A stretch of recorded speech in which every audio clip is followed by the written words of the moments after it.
Hi everyone, welcome to my channel. You have just reached Mindful Crafts and More. I am here today to talk to you about something really important. First things first, I'd like to say welcome to those of you who are new and welcome back to those who have already subscribed. Now, the reason for me coming to talk to you guys today happens to be because I was tagged. I was tagged by Pricilla of Distinctive Crochet. And Pricilla was tagged by Stephanie, the Crochet Nurse. All right, the reason why we were tagged is because the recommendation was to give awareness about breast cancer. This is October, and October has been designated as International Breast Cancer Awareness Month. In the United States, it's also known as National Breast Cancer Awareness Month.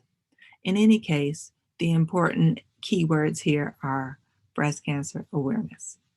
All right, so what I'd like to talk to you guys today about is the incidence of breast cancer, who's at risk for it, what things can we do about it, and how we can help to encourage and enlighten those around us.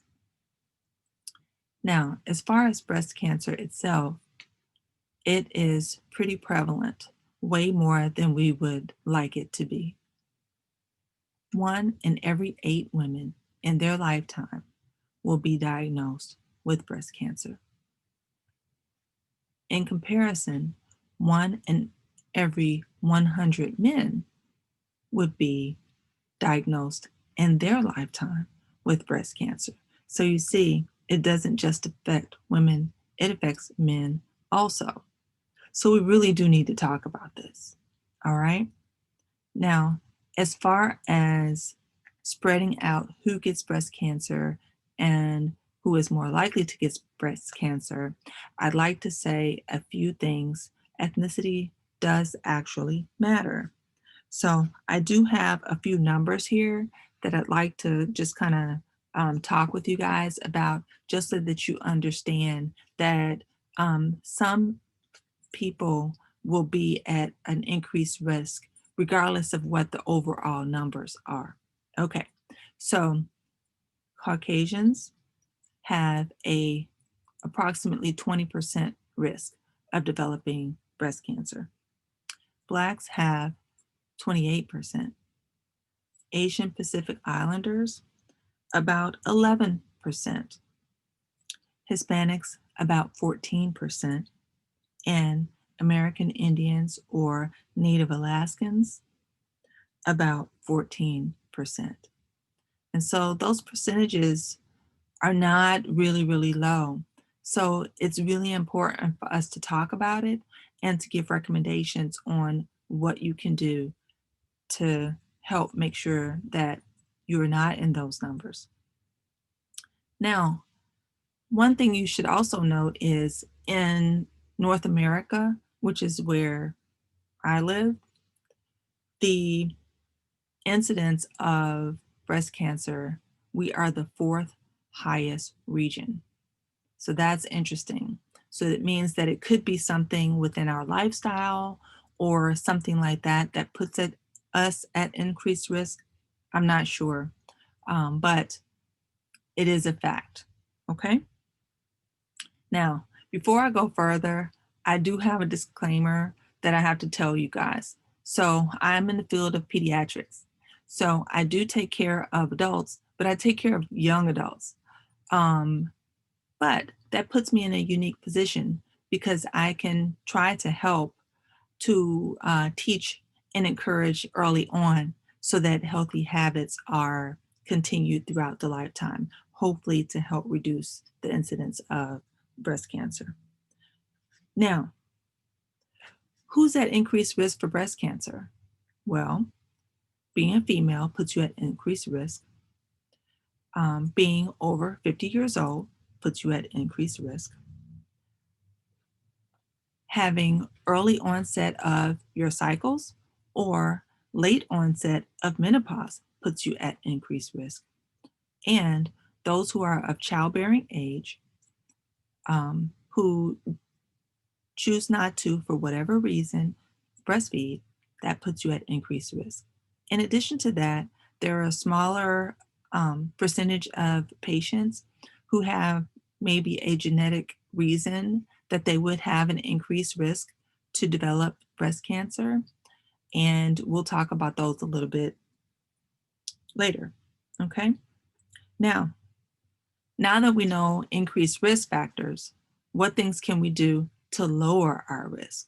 Well, there are a few things you can do. You can try to eat more healthy. You can try to maintain a more healthy weight. You can limit your intake of alcohol. You can talk with your doctor if by chance you are being treated with oral contraceptives, which are birth control pills, or not necessarily pills, but just birth control hormones, or if you are receiving hormone replacement therapy for any reason, that could put you at increased risk also. Talk with your healthcare provider. Find out based on whatever you are being treated with if you are at an increased risk, and if so, what you should do about it. Okay? Now, if you are of childbearing age, then maybe consider breastfeeding for that first year of life. That would help to put you at a decreased risk. But no pressure, guys. People have different reasons for how they choose to do things, and we absolutely don't want to pressure you in any way. We just want to enlighten. Now, if you have a family history, talk with your loved ones. Find out if in your family there are people who have developed breast cancer at any age, whether it be younger ages or older ages. I, in fact, have a family history of breast cancer. My mother developed breast cancer at a very young age. In fact, she died at the age of 39 years old. That's pretty young and it's pretty scary. But you know what? It put me in a position to learn and understand that I was at an increased risk, and also perhaps family members were at an increased risk. And that helped us to be empowered so that we could go and have our screening and whatnot done at earlier ages to at least make sure that were ahead of things and could seek treatment if it was needed. Now, there are other things that you could consider doing also if you're at a family increased risk. You could consider being genetically tested. It's a blood test. It's a very simple blood test, and it could determine if you're at an increased risk. It doesn't tell you that you're absolutely going to develop it. It just tells you if you're at an increased risk. You can talk with your healthcare provider about this if you feel that you are in this particular category of patients, and they will let you know how you should proceed. And together you can decide how you want to do. The other thing you can do is a self-exam. Breast self-exams are very easy to do. There are information cards that are available. Here's an example of one here. The blue is for men and the pink is for women. This one, I got this one from breastcancerhub.org, and it is free of charge, and they actually recommend that you share them with other people. And then the other thing that you can do is have either a breast ultrasound or a mammogram. Now, the breast ultrasound versus mammogram, talk with your healthcare provider. They will determine which one of those are appropriate for you. Sometimes it's based on how old you are, as to which modality they choose for you. And they will determine that. Okay. Now, Sheila, I'm sorry, not Sheila, Stephanie. Stephanie on her channel talked about the ages that are recommended for mammography. So I would like for you guys to just check her video out and use that information. It's very good information, and it's not necessary for me to repeat it, especially since this is a collaborative effort that we are trying to get word out. Okay, so now that we've talked about breast cancer itself for people who are at risk and things that you can do if you are at increased risk and how you can lower your risk, what's left?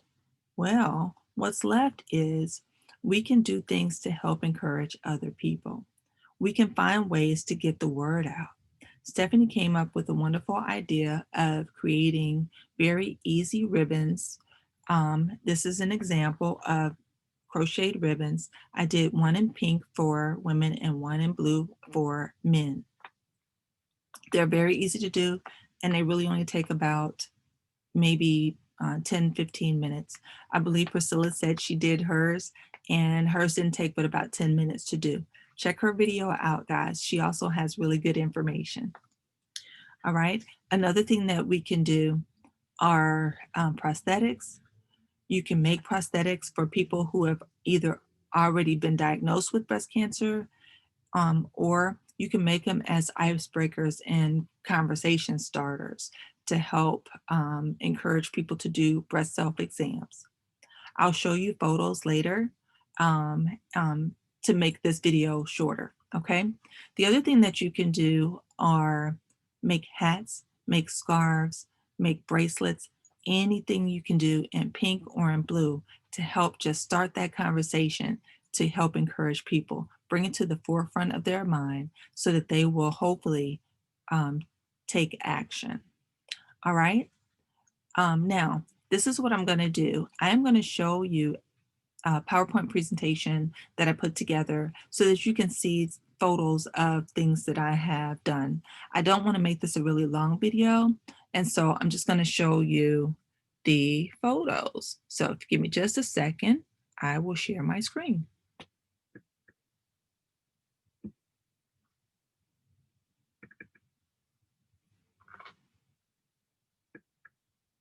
Okay, so here we go, guys. This is Tatted Treasures. The one at the top is a needle tatted pattern that I used from one virtuous woman. Her name is Marcel, and it's a very easy pattern to follow. The one in the middle just happens to be a flower motif.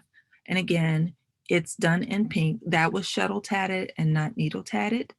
But for all of you guys who know how to do either one, you could still do this particular motif. And at the bottom, this one is done by Marley Rockley.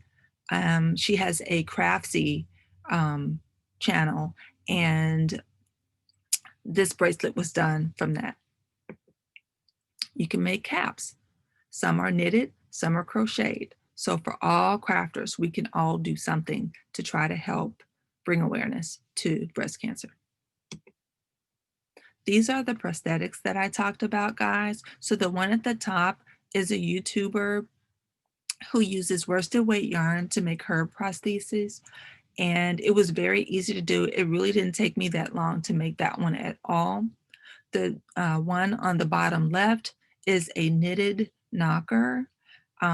This is by an organization called knittedknockers.org, and they have patterns available that are free of charge. They will accept completed knockers, and they will distribute them free of charge to those who request them. And then on the right is an example of a crocheted version.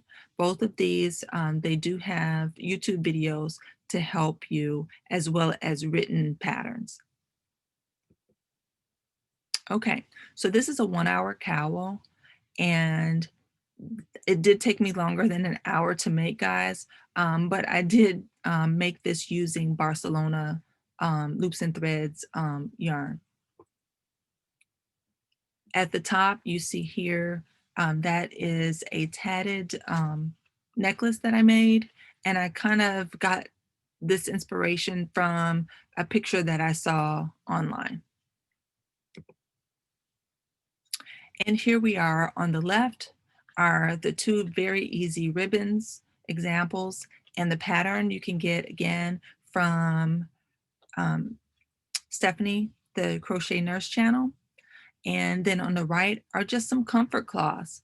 And again, they're about the size of your gauge swatches. And so you could just make up a bunch of them and then pass them out along with the cards or with your awareness ribbons. So lots of different things that you can do that don't really use up a lot of yarn, but will bring a lot of comfort to someone who either has a loved one who is dealing with breast cancer, or just as an encouragement for someone who hopefully will go out and get the recommended screening. Early detection is key, guys. Okay, so that's the end of my photo. So I'm going to stop the share. Okay, there we are, guys. Okay, so I hope that that was helpful. I hope it was inspiring. I'll put information in the description box below for Priscilla's channel and her video that she put out where she tagged me, as well as the video that Stephanie, the crochet nurse, put out where she tagged Priscilla. I don't have anyone specifically that I would like to tag on today. However, if anyone is watching this video and you are so inspired that you would also like to put out a call to action video like this, I would encourage you to please like the video and put a comment in and let me know. And then do your part, guys. Sometimes it's just a word or a smile or just a good feeling that we have when we talk to people and we do things to help them know that we care and that we are concerned. All right. So I hope this was helpful. I would like for you guys to please continue to use your masks, continue to wash your hands, continue to socially distance as recommended, and hopefully we will all get through this. All right. Bye bye for now.